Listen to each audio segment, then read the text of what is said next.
हमने ना आज से 3 साल पहले एक तकसीम का केस फाइल किया था तहसील में, तहसीलदार के माध्यम से, तहसीलदार की कोर्ट में।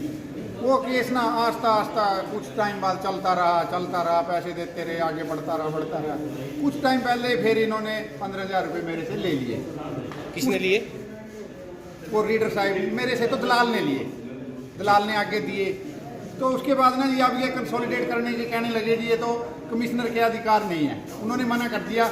उन्होंने ये कंसोलिडेट करने से मना कर दिया। उसकी एवज में दोबारा फिर पिछले हफ्ते ये पैसे मांगने लग गए।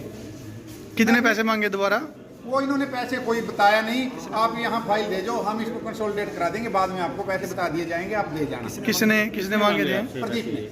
प्रदीप कौन है ये? प्रदीप ये रीडर है, तहसीलदार का रीडर है। हाँ। तो अब क्या मामला हुआ? तहसीलदार से ये रीडर से बात हुई। रीडर से ही हुआ। हाँ जी। अब क्या मामला हुआ ये? अब जो आपका ये प्रदर्शन कंसोलिडेट करानी है जी, तकसीम का खेत है, सहमति का केस है ये, पूरे के पूरे बंदे सहमत हैं और इसको लटका के पैसे लेने के चक्कर में ये 3 साल पहले का केस है। मेरी ना जी जुतियां घस गई इस केस के अंदर,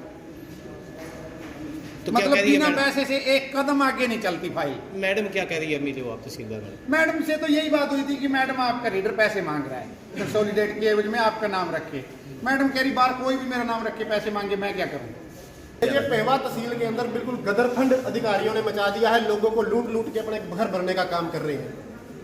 हमारे एक साथी हैं, ब्लॉक महासचिव है हमारे स्नेटा फार्म से, गुरमेल जी, उनका तकसीम का केस है, उसको सुलझाने के लिए तकसीम जो है किसान का जायज काम है, काश्तकारों को हिस्सा देने के लिए, उसकी एवज में तहसीलदार ने अपने रीडर की मार्फत 15,000 रुपये तो पहले ले लिए, फिर भी काम सिरे नहीं चढ़ाया। उस बेचारे किसान ने तंग आकर के दे दिए कि चलो काम हो जाएगा, फिर कंसोलिडेशन करने के लिए भेज दिया।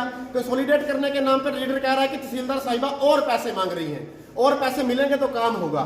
उसके साथ हम बात करने के लिए जब तहसीलदार साहब के पास आए तो वो कह रही है कि मेरा रीडर तो छुट्टी पे है, उसको तो साइन करा के भगा दिया, जबकि सुबह वो यहीं था, और कह रही है कि मेरा रीडर पैसे ले गया, मेरी क्या गलती है, आप जानो वो जाने, आपने दे दिए होंगे। बताओ, ये तहसीलदार का जवाब है। इससे पहले भी पिछले महीने एक मैरिज रजिस्ट्रेशन के नाम पे 3-3 हजार रुपए मांगे जा रहे थे। मैंने नायब तहसीलदार संजीव को भी फोन किया, तहसीलदार को भी फोन किया, बोले जी हमारी तो पावर ही नहीं है, ये कानून ही नहीं है। फिर मैंने एक्ट की कॉपी वेबसाइट से डाउनलोड करके भेजी, फिर जाके उन्होंने करके दी, वरना 3,000 रुपए उस मैरिज सर्टिफिकेट का रेट है। अब 15,000 पहले ले गए, आज फिर मांग रहे हैं, ऊपर से कह रहे हैं कि हमने क्या लिया, आपने अपनी मर्जी से दिए हैं, आप अपने उससे बात कीजिए। प्रदीप से कौन से गांव का मामला है ये? थाना गांव की जमीन है, स्नेटा फार्म पड़ता है वहाँ पे। ऐसा कुछ मांग रहे हैं पैसे किसी भी काम की एवज में, देने ही नहीं चाहिए। मैं तो सबको यही कहती हूँ, इनफैक्ट पूछती भी हूँ कि ऐसा कोई है तो नहीं जो ऐसा कुछ काम कर रहा है, फिर भी कर रहे हो तो शिकायत लगाओ आके सीधा, उसे बख्शा नहीं जाएगा ऐसे कोई काम नहीं तो कहते जो आपके इसमें तहसील के अंदर रिश्वत का बोलबाला है, आपके बिना अनुमति की तो नहीं हो सकता यहाँ पे ऐसा? मेरे बिना अनुमति के अब तो कर्मचारी आपके बता रहे हो तभी तो